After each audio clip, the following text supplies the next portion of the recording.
अध्याय 8 चतुर्भुज। आज हम पढ़ेंगे चतुर्भुज के बारे में।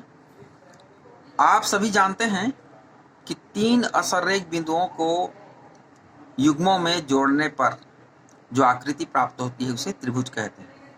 इसके पहले चैप्टर में हमने त्रिभुज के बारे में पढ़ा है। अब आइए 4 बिंदुओं को अंकित करें और देखें कि क्रमानुसार युग्मों में, युग्मों मतलब जोड़े में, इनको जोड़ने पर, युग्मों में इनको जोड़ने पर क्या आकृति प्राप्त होती है।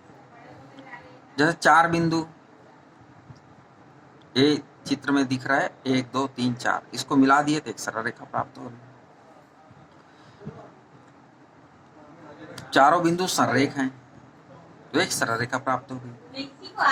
चित्र बी में आप देख रहे हैं, चित्र बी में आप देख रहे हैं कि बी चित्र में आप 4 बिंदु ले रहे हैं और चारों बिंदु में 3 बिंदु सररेख है।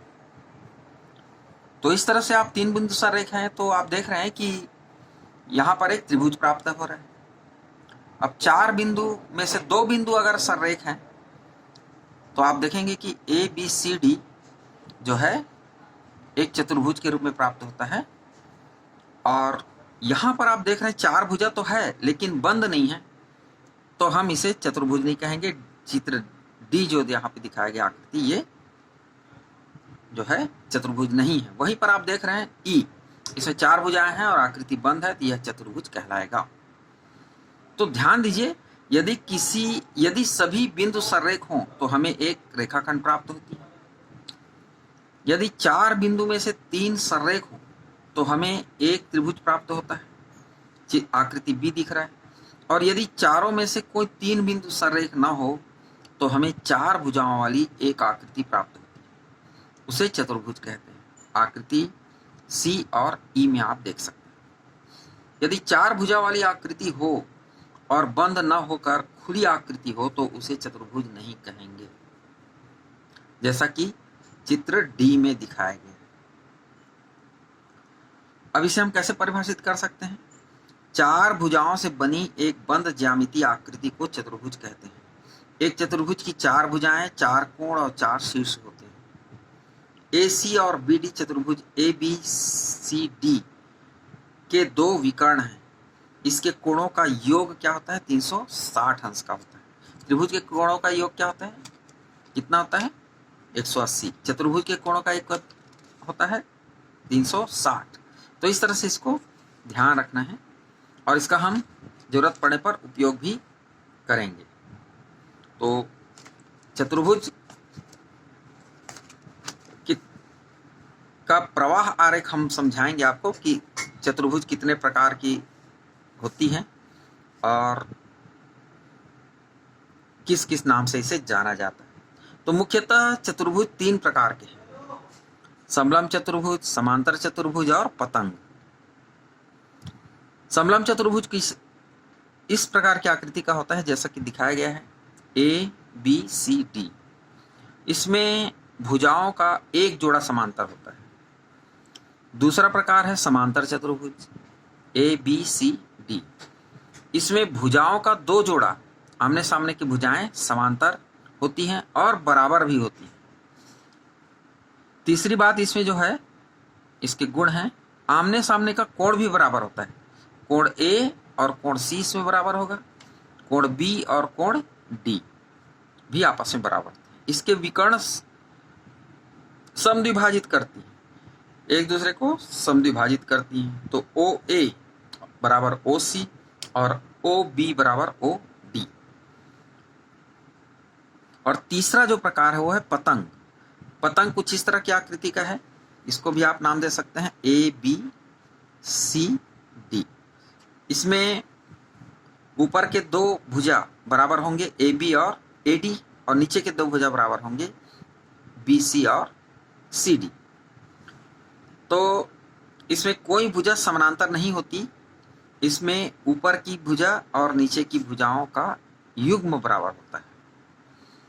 अब समांतर चतुर्भुज के भी 2 प्रकार ले सकते हैं, इसमें आयत और समचतुर्भुज। आयत में समांतर चतुर्भुज के सारे गुण होंगे, समचतुर्भुज में भी समांतर चतुर्भुज के वो सारे गुण होंगे, लेकिन उसके अपने दो गुण अलग से हैं। जैसे कि आयत ABCD आप देख रहे हैं, ABCD, इसमें आप देखेंगे समांतर चतुर्भुज के सारे गुण के अलावा दो अन्य गुण हैं, इसके विकर्ण बराबर होते हैं। इसके विकर्ण बराबर होते हैं, मतलब AC बराबर BD, और एक कोण समकोण होता है, एक कोण इसका समकोण होता है। जब एक कोण को समकोण बता देंगे तो जब मान लो कोण D समकोण है तो इसके सम्मुख कोण B भी समकोण है, तो निश्चित तौर पे कोण AB समकोण हो जाएगा और कोण CB समकोण हो ही जाएगा। तो इस तरह से आप मान सकते, इसमें एक कोण को समकोण बताने के साथ ही चारों कोण समकोण होता है। अब समचतुर्भुज में क्या है? समचतुर्भुज नाम से ही स्पष्ट है, देख रहे हैं समचतुर्भुज।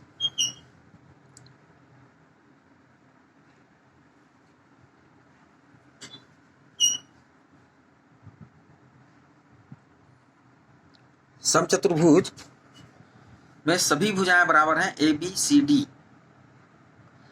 यह भी समांतर चतुर्भुज का ही एक प्रकार है। समांतर चतुर्भुज के सारे गुण होंगे, साथ ही इसमें दो अपने स्वयं के गुण हैं। इसके विकर्ण 90 अंश पर प्रतिच्छेद करती हैं, इसके जो विकर्ण है 90 अंश पर प्रतिच्छेद करती हैं। इसकी सभी भुजाएं बराबर होती हैं। यह हो गया। अब आयत और समचतुर्भुज को मिलकर के एक और ज्यामितीय आकृति मिलता है जिसे हम वर्ग कहते हैं। वर्ग भी समांतर चतुर्भुज का ही प्रकार है। तो समांतर चतुर्भुज के सारे गुण होने के साथ साथ इसके दो गुण स्वयं के होंगे। इसमें सभी भुजाएं बराबर होती हैं और इसमें एक कोण 90 अंश का होता है। सभी भुजाएं बराबर होती हैं और एक कोण 90 अंश का होता है। तो एक कोण 90 अंश का है तो सम्मुख कोण भी 90 अंश का होगा, तो A के सामने C हो जाएगा। और जब C कोण और A कोण समकोण है तो D और B भी समकोण ही होगा, क्योंकि सभी भुजाएं बराबर दे रखी है। ये इसके अपने गुण हैं। तो इस तरह समलंब चतुर्भुज, समांतर चतुर्भुज, पतंग, तीन मुख्य इसके प्रकार हैं और पढ़ना हमको समांतर चतुर्भुज के ही प्रकार के बारे में है मुख्य रूप से।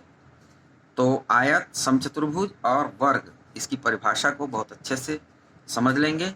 फिर हम देखते हैं प्रश्नावली 8.1 का पहला प्रश्न। बहुत ही आसान है। एक चतुर्भुज के कोण 3:5:9:13 के अनुपात में हैं।